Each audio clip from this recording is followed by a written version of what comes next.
कहानी की शुरुआत होती है मुख्य किरदार हैंक मिचेल से। उसकी आवाज हमें सुनाई देती है जो कहता है कि मेरे पिता कहा करते थे कि जिंदगी में खुश रहने के लिए आदमी के पास एक अच्छी पत्नी होनी चाहिए, अच्छी नौकरी, दोस्त और पड़ोसी। ये सब था मेरे पास, मगर फिर सब बदल गया। हैंक और उसकी पत्नी सैरा मिनेसोटा के एक छोटे से टाउन में रहते हैं। हैंक एक फीड मिल में काम करता है और सैरा लाइब्रेरियन है। हैंक उन गिने चुने लोगों में से है जिनके पास कॉलेज डिग्री है। अभी क्रिसमस का समय था। हैंक सबके साथ बहुत अच्छा था और सब उसे पसंद करते थे। काम से वापस आते समय वह काफी लोगों से मिलता है। घर पर हैंक अपनी प्रेग्नेंट पत्नी सैरा के साथ समय गुजारता है। दोनों खुश हैं और एक दूसरे से बहुत प्यार करते हैं। कुछ देर बाद हैंक का भाई जैकब अपने दोस्त लू के साथ मिलने आता है। जैकब एक अकेला रहने वाला इंसान है और लू उसका इकलौता दोस्त है। हालांकि हैंक को लू कुछ खास पसंद नहीं था।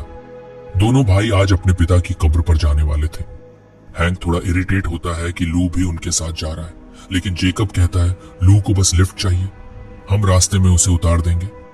कब्रिस्तान से वापस आते समय जेकब गाड़ी चला रहा होता है। रास्ते में एक फॉक्स जो अपने मुंह में मरी हुई मुर्गी लिए भाग रही थी, इनके रास्ते में आ जाती है। ये लोग गाड़ी मोड़ते हैं और एक पेड़ से टकरा जाते हैं। वे सब नीचे उतरते हैं डैमेज चेक करने के लिए और फॉक्स का पीछा करते हैं जंगल में। जेकब अपनी गन ले लेता है उसे मारने के लिए। फॉक्स को ढूंढते वक्त उन्हें एक क्रैश्ड प्लेन मिलता है। यहाँ से कहानी इंटरेस्टिंग हो जाती है। हैंक प्लेन के अंदर देखता है, उसे एक मरा हुआ पायलट नजर आता है। पक्षी उस लाश को खा रहे थे। हैंक डर जाता है। जेकब उसे प्लेन से बाहर खींच लेता है। जाने से पहले जेकब को एक बैग दिखता है। लू उस बैग को खोलता है और उसमें 4 करोड़ 40 लाख डॉलर कैश मिलता है, ज्यादातर $100 के नोट्स। उन्हें लगता है ये ड्रग मनी है। प्लेन बर्फ के नीचे छिपा हुआ था, इसलिए किसी को आसानी से नहीं मिलेगा ये। हैंक पुलिस को रिपोर्ट करना चाहता था, लेकिन जेकब और लू उसे चुप रहने के लिए मना लेते हैं। हैंक उन्हें वार्न करता है कि अगर किसी को ये प्लेन मिल गया तो हम जेल जा सकते हैं। हमें नहीं पता ये पैसा किसका है, पर अगर हमें इसे रखना ही है तो इसके लिए एक प्लान चाहिए होगा। वह सलाह देता है कि पैसा स्प्रिंग सीजन तक छुपा कर रखें। अगर तब तक कोई उसके लिए नहीं आता तो वे लोग इसे बांटकर टाउन छोड़ देंगे। सब अग्री कर लेते हैं। वे बैग ट्रक में डाल देते हैं। इतने में शेरिफ कार्ल वहां से गुजरता है और उन्हें देख लेता है। वो लोग जल्दी से पैसा छुपा देते हैं। कार्ल हैंक से बात करता है। हैंक नॉर्मल एक्ट करने की कोशिश कर रहा था। किस्मत से कार्ल हैंक पर ट्रस्ट करता है, लेकिन तभी जेकब गलती से प्लेन का जिक्र कर देता है। यह सुनकर कार्ल को हैरानी होती है और वो और सवाल पूछने लगता है, लेकिन हैंक और लू उसे कंफ्यूज करने के लिए इधर उधर की बातें करने लगते हैं। कार्ल के जाने के बाद हैंक जेकब और लू पर गुस्सा था। वो उन्हें केयरलेस होने के लिए डांटता है। वो कहता है अगर कुछ भी गलत हुआ तो हम सारा पैसा जला देंगे। सभी वादा करते हैं कि आगे से वो इस राज को एक राज ही रखेंगे। बाद में वो लू को उसके घर ड्रॉप कर देते हैं। लू और उसकी पत्नी नैन्सी के बीच हमेशा झगड़े होते रहते थे और लू की कुछ बुरी आदतें भी हैंक को पसंद नहीं थी, जैसे हर बात को मजाक में लेना। घर आकर हैंक अपनी पत्नी सैरा को पैसों के बारे में बताता है और पूरा बैग टेबल पर उलट देता है। ये देखकर सैरा हैरान रह जाती है।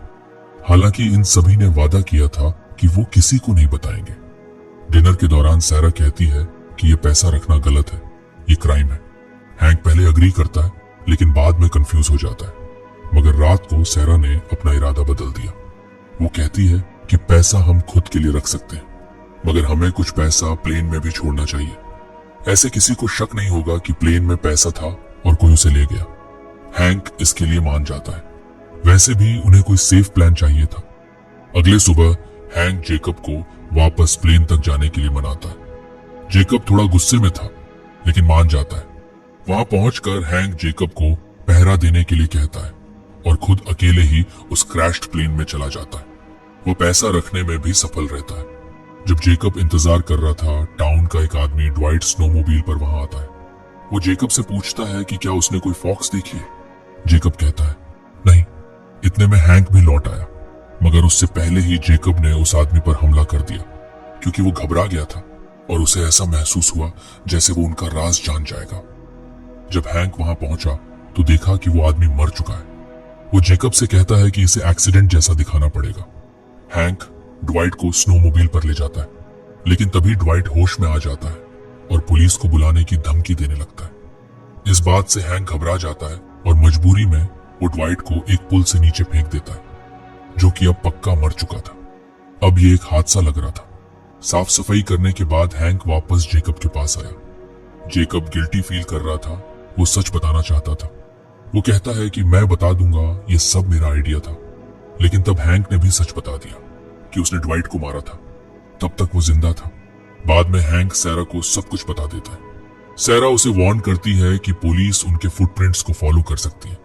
हैंक कहता है कि बर्फ की वजह से सारे निशान मिट जाएंगे। जल्द ही न्यूज में ड्वाइट की मौत की खबर आ जाती है। यही माना जा रहा था कि उसकी मौत एक दुर्घटना थी। इससे इन लोगों का डर थोड़ा सा कम हुआ, मगर सारा सच नहीं जानती थी कि उस आदमी का कातिल असल में हैंक है, न कि जेकब। अगले दिन जैकब हैंक को कॉल करता है और कहता है कि उसे जरूरी बात करनी है। जब हैंक उससे मिलने आया, जैकब खुश लग रहा था। वो कहता है कि सर्दियों के बाद जब उसे उसके हिस्से का पैसा मिल जाएगा तो वो अपने फैमिली फार्म को दोबारा बनाना चाहता है। हैंक मना करता है और उसे समझाता है कि उनका प्लान था टाउन छोड़ने का। जेकब चाहता है कि हैंक उसके लिए जमीन खरीद ले, लेकिन हैंक समझाता है कि अगर तुम अचानक से अमीर हो गए तो लोगों को शक होगा और हम पकड़े जाएंगे। हैंक बताता है कि हमारे पिता को हमेशा पैसों की दिक्कत रहती थी। इस पर जेकब हैंक को याद दिलाता है कि उनके परिवार का ज्यादा पैसा हैंक की पढ़ाई पर लग गया था। हैंक थोड़ा शांत होता है और कहता है, अब पैसों की दिक्कत नहीं है, हम एक अच्छी जिंदगी जी सकते हैं। जेकब कहता है उसे दौलत नहीं चाहिए, उसे सिर्फ अपनी जमीन वापस चाहिए। हैंक के लिए उसका भविष्य उसकी पत्नी और होने वाले बच्चे के साथ है, लेकिन जैकब के लिए मिनेसोटा ही उसका घर है। बाद में हैंक सारा से मिलता है। सारा ने कुछ जानकारी निकाली थी और पता चलता है कि जो पैसा उन्हें मिला था वो एक अमीर लड़की के किडनैप हो जाने के बाद उसे छुड़ाने के लिए दिया गया था। दो भाई इस क्राइम में शामिल थे। सैरा हैंक को एक तस्वीर दिखाती है और पूछती है क्या वो मरा हुआ आदमी पहचान सकता है, लेकिन हैंक कहता है कि नहीं, लाश बहुत बुरी तरह से खराब हो चुकी थी। सैरा कहती है कि ये अच्छी बात हो सकती है। अगर ये ड्रग डीलर्स का पैसा था तो शायद कोई उसे ढूंढने ना आए। कुछ दिन बीत जाते हैं। एक रात जब हैंक सो रहा था तो उसे दरवाजे पर आवाज सुनाई देती है। वो देखने गया तो वहां लू था, जो शराब के नशे में था। लू पैसा मांगने आया था क्योंकि उसके पास अब कुछ भी नहीं बचा था। हैंक उसे डांटता है और याद दिलाता है कि उन्होंने फैसला किया था कि जब तक प्लेन नहीं मिल जाता और कोई पैसा ढूंढने नहीं आता तब तक हमें चुप रहना है। लेकिन लू बहुत परेशान था, वो बात नहीं मान रहा था। हैंक को लू की लापरवाही से टेंशन होने लगी। वो उसे धमकी देता है कि अगर उसने फिर से पैसा मांगा तो वो अगले दिन सारा पैसा जला देगा। लू गुस्से में आकर कहता है कि उसे सब कुछ पता है, क्योंकि जेकब ने उसे मिस्टर ड्वाइट स्टेफनसन वाली बात बता दी थी। हैंक उसे समझाने की कोशिश करता है। वो कहता है हम सब एक ही नाव में सवार हैं, लेकिन लू धमकी देता है कि वो जाकर सब कुछ पुलिस को बता देगा। हैंक उसे एक झूठ बोलता है। वो कहता है कि पैसा उसने बहुत दूर कहीं छुपाया है, उसे वापस लाने में एक दिन लगेगा। वो वादा करता है कि लू को उसका हिस्सा जरूर मिलेगा। लू बताता है कि उस पर उधार है और उसे वाकई मदद चाहिए। हैंक उसे थोड़ा कैश देता है। लू खुश नहीं था, लेकिन अभी के लिए हैंक पर भरोसा कर लेता है। कुछ समय बाद सैरा बच्ची को जन्म देती है। जेकब उनसे मिलने आता है। हैंक गुस्से में था। वो जैकब से पूछता है कि तुमने लू को हमारा राज क्यों बताया। अब तुम्हें या तो मेरा साथ देना होगा या लू का। मगर जाहिर है जेकब उसका भाई था, तो वो अपने भाई का ही साइड लेता है। जेकब नए बेबी के लिए एक तोहफा लाया था, जो असल में उसका अपना था, मगर वो एक टूटा हुआ खिलौना था, इसलिए सैरा उसे नहीं रखती। बच्ची के जन्म के बाद सैरा और ज्यादा सोचने लगी पैसों के बारे में। वो हैंक को मना लेती है कि वो ड्वाइट के कत्ल का इल्जाम लू पर डाल दे। उसका प्लान था कि लू को नशा कराएं और मजबूर करें कि वो मान ले कि उसी ने ड्वाइट को मारा था। हैंक ये सब रिकॉर्ड कर लेगा और बाद में लू को धमकाएंगे। जब जेकब ये प्लान सुनता है तो उसे ये सब बिल्कुल भी अच्छा नहीं लगता, मगर वो अपने भाई से मजबूर था। प्लान को अंजाम देने से पहले वो सूजन के घर रात के खाने पर जाते हैं। जब ये तीनों बात कर रहे थे, बातचीत के दौरान जेकब एक राज बताता है। उनके पिता किसी हादसे में नहीं मरे थे। उन्होंने जानबूझकर अपनी जान ली थी ताकि उनके मरने के बाद जो इंश्योरेंस का पैसा मिले उससे कर्ज चुका सके और परिवार की हालत सुधर सके। हैंक को इस बारे में कोई जानकारी नहीं थी। खैर, जब लू पूरी तरह से नशे में था तो दोनों भाई किसी तरह उससे उगलवा लेते हैं कि ड्वाइट को उसी ने मारा था। हालांकि ये सच नहीं था, मगर हैंक ने अब ये बात रिकॉर्ड कर ली थी। वो तुरंत लू को धमकाने लगता है, मगर लू को बहुत गुस्सा आता है, इसलिए वो गन उठा लेता है। हालात काबू से बाहर हो जाते हैं। जेकब लू को शूट करता है और सेल्फ डिफेंस में हैंक सूजन यानी लू की पत्नी को मारता है, और ये सब हुआ उस पैसे के लिए। अब जब लू और नैन्सी दोनों मर चुके हैं, दोनों भाइयों का राज फिलहाल तो सुरक्षित है। इसके बाद हैंक घर के अंदर शॉटगन से इधर उधर गोलियां चलाता है और फिर पुलिस स्टेशन में कॉल करता है। वो एक डरा हुआ पड़ोसी बनकर एक्टिंग करता है, जो सिर्फ बाहर से गोली की आवाजें सुन रहा था। वो गन से अपने फिंगरप्रिंट साफ करता है और उसे लू के हाथ में रख देता है, ऐसा दिखाने के लिए कि लू ने पहले अपनी पत्नी को मारा फिर खुद को, क्योंकि सबको पता था कि लू और नैन्सी हमेशा लड़ते रहते थे। इस कहानी पर पुलिस आसानी से भरोसा कर लेगी, लेकिन जेकब को अंदर ही अंदर दोषी महसूस हो रहा था। उसे लगता है कि वो हैंक की वजह से इस झूठ में फंस गया है। दूसरी तरफ हैंक बिल्कुल नॉर्मल बिहेव करता है, जैसे कुछ हुआ ही ना हो। वो तो जेकब को गवाही की प्रैक्टिस भी करवाने लगता है, लेकिन जेकब इतना डरा हुआ था कि वो सही से बात भी नहीं कर पाता। बाद में वो दोनों पुलिस स्टेशन जाते हैं अपनी कहानी बताने के लिए। ऑफिसर कार्ल को थोड़ा शक होता है, क्योंकि दोनों का बयान अलग अलग था, इसलिए वो उन दोनों से अलग अलग पूछताछ करता है। फिर भी हैंक और जेकब किसी तरह पुलिस को और ऑफिसर कार्ल को भी यकीन दिला देते हैं कि सब कुछ पति पत्नी के झगड़े से हुआ। इसके बाद लू और नैन्सी को दफनाया जा रहा था। उस फ्यूनरल में हैंक, उसकी पत्नी और जेकब भी शामिल थे, जैसे उन्होंने कुछ किया ही ना हो। हैंक और उसकी पत्नी सैरा अपने नए बेबी के साथ एक शांत जिंदगी जीने लगते हैं, लेकिन जेकब अलग हो जाता है। वो हर रात बार में अकेले जाता, ज्यादा पीता और अपने किए हुए पापों से परेशान रहता। एक रात जब हैंक और सैरा अपनी बच्ची को नहा रहे थे, तभी शेरिफ कार्ल उनके घर आ जाता है। वो बताता है कि उसने जेकब को बार में नशे की हालत में पाया और उसे वापस घर ले आया। शुरू में हैंक घबरा जाता है, उसे लगता है कि कार्ल ने उनका सच पकड़ लिया, लेकिन जेकब ने नशे में कार्ल को कुछ नहीं बताया। यह हैंक के लिए राहत की बात थी। हैंक कार्ल का शुक्रिया अदा करता है और जेकब को बेबी के कमरे में ले जाकर आराम करने के लिए सुला देता है। नशे में भी जेकब धीरे से कहता है कि उसे लगता है वो एक बुरा इंसान बन चुका है, लेकिन हैंक ऐसा महसूस नहीं करता था। उसके पास एक पत्नी है, एक बेटी है और पैसा भी। उसकी जिंदगी अब उसके लिए बिल्कुल परफेक्ट लगती है। कुछ दिन शांति से बीत जाते हैं। फिर एक दिन जब हैंक बार्बर शॉप में हेयर कट करवा रहा था, तभी कार्ल वहां आता है, जिससे हैंक थोड़ा घबरा जाता है।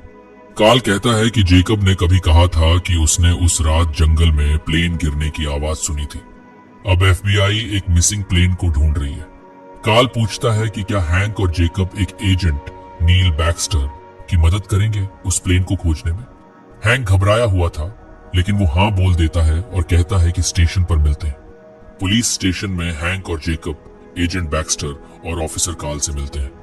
बाद में सैरा थोड़ा शक में आ जाती है। वो हैंक से कहती है कि उसे नहीं लगता बैक्स्टर सच में एफबीआई एजेंट है। उसे लगता है कि वो पैसों के पीछे है और शायद जेकब के भी। हैंक उसकी बात को नजरअंदाज करता है। वो कहता है कि ऐसा होने की संभावना बहुत कम है, लेकिन सैरा जिद करती है कि हैंक कल बाहर न जाए। वो सुझाव देती है कि कार्ल के ऑफिस में फोन करके कोई बहाना बना ले, जैसे बेबी बीमार है, ताकि हैंक घर पर ही रहे। वो हैंक को ये भी कहती है कि जेकब को साथ लेकर मत जाना। हैंक परेशान था। वो कहता है कि उसे हर समय डर के साथ जीना बर्दाश्त नहीं। वो सैरा को दोष देता है, कहता है कि उसके प्लान्स ने ही उन्हें इस मुसीबत में डाल दिया और अब वो सारा पैसा वापस लेने का फैसला करता है। जब हैंक ऊपर जाता है, सैरा उसके पीछे जाकर अपना गुस्सा निकालती है। वो बताती है कि उनकी जिंदगी कितनी मुश्किल रही है। हैंक दिन रात मेहनत करता है, उनकी बच्ची पुराने खिलौनों से खेलती है। सारी कुर्बानियों के बाद भी यह जिंदगी काफी नहीं है। वो कुछ बेहतर चाहती है। फिर बात जेकब पर आ जाती है। वो कहती है कि लू तो मर चुका है और अब जेकब एक गंदे से अपार्टमेंट में अकेला रहता है, सिर्फ एक डॉग के साथ। वो हैंक से पूछती है, जेकब और कितने दिन ऐसे जी पाएगा? हैंक को गुस्सा आ जाता है। वो कहता है, बस करो। सैरा चुप हो जाती है, लेकिन उसके चेहरे से साफ लग रहा था कि वो गरीबी में मरना नहीं चाहती। अगले दिन हैंक कार्ल के ऑफिस जाता है बैक्स्टर का इंतजार करने के लिए, लेकिन सैरा जान चुकी थी कि बैक्स्टर कोई एफबीआई वाला नहीं है। वो तुरंत हैंक को फोन करती है और कहती है कि उसे बैक्स्टर से मिलने नहीं जाना चाहिए, बल्कि तुरंत घर लौटाओ। लेकिन हैंक इस कस्से को खत्म करना चाहता था। उनके साथ जंगल में जाने से पहले हैंक ने एक गन चुपके से अपने साथ छुपा ली थी। बाद में जंगल में उनका सामना जैकब से हो जाता है। हैंक हैरान था, क्योंकि पहले से यह तय हुआ था कि जैकब नहीं आएगा। जैकब के पास राइफल थी और असल में कार्ल ने ही उसे आने के लिए कहा था। फिर वो सब अलग अलग हो जाते हैं प्लेन ढूंढने के लिए। आखिर में कार्ल उस प्लेन को ढूंढ लेता है और एक गोली हवा में चलाता है ताकि बैक्स्टर को सिग्नल मिल जाए। जैसे ही हैंक को समझ आता है कि प्लेन मिल गया है, वो घबराहट में जोर से सीटी बजाता है। बैक्स्टर वहां पहुंचता है जहां कार्ल प्लेन के पास खड़ा होता है। हैंक कार्ल को बचाना चाहता था, मगर बैक्स्टर ने उसे मार दिया। तभी सच सामने आता है। बैक्स्टर असल में लू का भाई था और वो पैसा जबरदस्ती लेने आया था। उसे ये राज मालूम था। बैक्स्टर गुस्से में पूछता है, पैसा कहाँ है? डरा हुआ हैंक कहता है, प्लेन के अंदर है। बैक्स्टर उसे घसीट कर प्लेन के अंदर ले जाता है। अंदर जाकर हैंक चुपके से चुराए हुए रिवॉल्वर में गोली डालने की कोशिश करता है, लेकिन उसके हाथ कांप रहे होते हैं। गोलियां उसके हाथ से गिर जाती हैं। बैक्स्टर गुस्सा हो जाता है और प्लेन पर बार बार गोली चलाता है। गोलियां हैंक के बहुत करीब से गुजरती हैं। हैंक मुश्किल से एक गोली रिवॉल्वर में डालने में कामयाब होता है। वो कुछ पैसों के पैकेट्स लेकर प्लेन से बाहर आता है। बैक्स्टर बैग खोलता है और कैश चेक करता है। तभी हैंक उस पर गन तान देता है। बैक्स्टर धीरे से उठता है, मुस्कुराता है और कहता है, क्या तुम सच में किसी की जान ले सकते हो हैंक? लेकिन जैसे ही बैक्स्टर अपनी गन उठाने की कोशिश करता है, हैंक बिना झिझक गोली चला देता है और उसका किस्सा वहीं खत्म कर देता है। थोड़ी देर बाद जैकब वहां पहुंचता है।